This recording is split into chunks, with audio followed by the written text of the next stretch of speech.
பல ஆண்டுகளுக்கு முன்பு இஸ்ரவேல் தேசத்தில் யோனா என்ற ஒரு தீர்க்கதரிசி வாழ்ந்து வந்தார். அவர் தேவனை அறிந்தவராகவும் தேவனுடைய சப்தத்தை கேட்கும் மனிதனாகவும் இருந்தார்.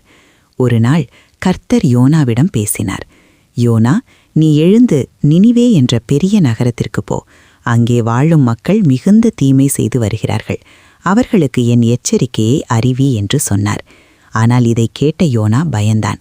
ஏனெனில் நினிவே மக்கள் இஸ்ரவேலின் எதிரிகள். அவர்கள் மனம் திரும்பினால் தேவன் அவர்களுக்கு இரக்கம் காட்டுவார் என்று யோனா அறிந்திருந்தான். அதனால் தேவனுடைய கட்டளைக்கு கீழ்ப்படிவதற்கு பதிலாக தேவனிடமிருந்து தப்பிக்க நினைத்தான். நினிவேக்கு எதிர் திசையிலிருந்த தர்ஷீஷ் நகரத்திற்கு செல்ல முடிவு செய்து யாப்பா துறைமுகத்திற்கு சென்று ஒரு கப்பலில் ஏறினான். கப்பல் கடலில் பயணிக்க ஆரம்பித்ததும் யோனா கப்பலின் அடிப்பகுதியில் சென்று ஆழ்ந்த தூக்கத்தில் இருந்தான். ஆனால் தேவன் அந்த கடலில் ஒரு பயங்கரமான புயலை எழுப்பினார். வானம் இருண்டது, காற்று சீறியது, அலைகள் மலை போல் எழுந்தன. கப்பல் உடைந்துவிடும் நிலையில் இருந்தது. மாலுமிகள் மிகவும் பயந்தார்கள். அவர்கள் தங்கள் தங்கள் தெய்வங்களை அழைத்து ஜெபித்தார்கள். கப்பல் லேசாக இருக்க வேண்டும் என்பதற்காக சரக்குகளை கடலில் வீசினார்கள். ஆனால் புயல் நிற்கவில்லை. அப்போது அவர்கள் யோனாவை தூக்கத்தில் எழுப்பி, உன் தேவனை அழைத்து ஜெபி என்று சொன்னார்கள். பின்னர் இந்த பேரழிவு யாரால் வந்தது என்பதை அறிய சீட்டு போட்டார்கள். சீட்டு யோனாவிற்கே விழுந்தது. அதனால் அவர்கள் யோனாவிடம் கேள்வி கேட்டார்கள். யோனா உண்மையை மறைக்காமல் சொன்னான். நான் வானத்தையும் பூமியையும் படைத்த கர்த்தரை வணங்குகிறவன். அவருடைய கட்டளைக்கு கீழ்ப்படியாமல் தப்பித்து ஓடுகிறேன். இந்த புயல் என் காரணமாகத்தான் என்று சொன்னான். இதை கேட்ட மாலுமிகள் நடுங்கினார்கள். இப்போது நாங்கள் என்ன செய்ய வேண்டும் என்று கேட்டார்கள். அதற்கு யோனா, என்னை கடலில் தூக்கி வீசுங்கள், அப்போது புயல் நின்றுவிடும் என்றான். முதலில் அவர்கள் தயங்கினார்கள்.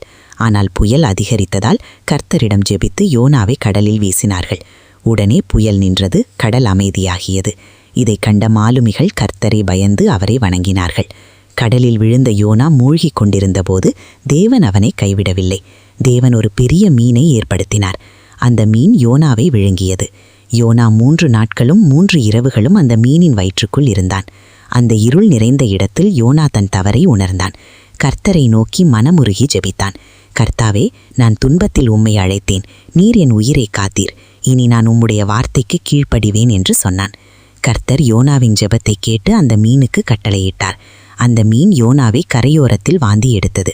உயிரோடு வெளியே வந்த யோனா முற்றிலும் மாறிய மனிதனாக இருந்தான். மீண்டும் கர்த்தர் யோனாவிடம், நீ எழுந்து நினிவே நகரத்திற்கு போய் என்று சொன்னார். இந்த முறை யோனா தயங்கவில்லை. நினிவே என்ற பெரிய நகரத்திற்கு சென்று இன்னும் 40 நாட்களில் நினிவே அழிக்கப்படும் என்று அறிவித்தான். யோனாவின் வார்த்தைகளை கேட்ட மக்கள் பயந்தார்கள். தங்கள் பாவத்தை உணர்ந்தார்கள். உண்ணாவிரதம் இருந்தார்கள். சாக்கு போட அணிந்தார்கள். நகரின் அரசன் கூட தன் சிங்காசனத்தை விட்டு இறங்கி மனந்திரும்பினான். யார் அறிகிறார், ஒருவேளை தேவன் இறங்கி நம்மை அழிக்காமல் காப்பாற்றுவார் என்றான். தேவன் அவர்களின் மனந்திரும்புதலை பார்த்தார். அவர்களுக்கு இரக்கம் காட்டினார். நகரத்தை அழிக்கவில்லை. ஆனால் இது யோனாவுக்கு சந்தோஷமாக இல்லை. அவன் கோபமடைந்து நகரத்திற்கு வெளியில் உட்கார்ந்தான். தேவன் ஒரு செடியை வளர செய்து யோனாவுக்கு நிழல் கொடுத்தார். யோனா மகிழ்ந்தான். மறுநாள் அந்த செடியை உலர செய்தார். யோனா மீண்டும் கோபமடைந்தான். அப்போது கர்த்தர் யோனாவிடம், நீ உழைக்காத ஒரு செடிக்காக வருந்துகிறாய். ஆனால் மனம் திரும்பிய இந்த நகர மக்களுக்காக நான் இறங்கக்கூடாதா என்று கேட்டார். இதன் மூலம் தேவன் யோனாவுக்கும் நமக்கும் ஒரு பெரிய பாடத்தை கற்றுக் கொடுத்தார். தேவனுடைய இரக்கம் எல்லோருக்கும் உண்டு. மனம் திரும்புகிறவர்களை அவர் ஒருபோதும் தள்ளுவதில்லை. தேவனிடமிருந்து தப்பிக்க முடியாது.